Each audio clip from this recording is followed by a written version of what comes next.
Ujumbe huu wangu ni kwa sababu leo ya kila mtu ambaye anajituma pale nje. Mungu anasema ya kwamba atabariki kazi ya mikono yako. It is true. Ni ukweli. Ni ukweli. Naongea na wewe mpambanaji ambaye lazima tu uhakikishe kwamba familia yako inakula, jamii yako inapata kitu kizuri kutoka kwako. Yaani wewe ndio unategemewa kabisa na umetumwa tu ya kwamba nenda ukahakikisha kwamba unabadilisha jamii. I'm speaking with you. I might not be speaking to 100 people, 1,000 people, 1,000,000 people, but I'm just speaking to one person who is looking unto me today. Hear me.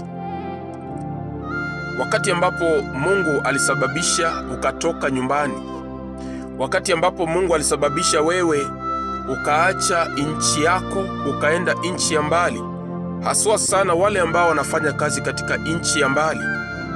Kuna watu wako Marekani, kuna watu wako Lebanon, kuna watu wako Sudan, kuna watu wako Egypt, kuna watu wako nchi za mbali tu Marekani, watu wako mbali tu katika kazi zao wanafanya kazi, watu wako Saudi Arabia, kuna watu wako Qatar, kuna watu wako Libya. Yaani wametoka katika nchi zao wako katika nchi zingine. Nisikilize siku ya leo. Mpendwa, usirudi nyumbani bila chochote. Ninaongea ujumbe huu nikiwa na uzito sana kwa sababu Shetani amehakikisha ya kwamba atakamata wale ambao wametoka kwenda kuleta kitu katika hizo gunia ama hizo mifuko ambao mliweza kupatiwa ya kwamba nenda na hii ukajaze ukarudi nayo nyumbani. Na Shetani akaenda akatoboa gunia hiyo, akaweza kutoboa na kukatakata hiyo mifuko kuhakikisha kwamba wewe hauwezi kurudi na chochote nyumbani. Nisikilize mpendwa, huyu Mungu akulinde katika nchi ya ugenini. Huyu Mungu akukumbuke mpendwa. Huyu Mungu akulinde katika hiyo nchi. Unaporudi nyumbani mpendwa, usichekelewe tena. Unaporudi nyumbani watu wakasema ya kwamba hakika alienda lakini amerudi.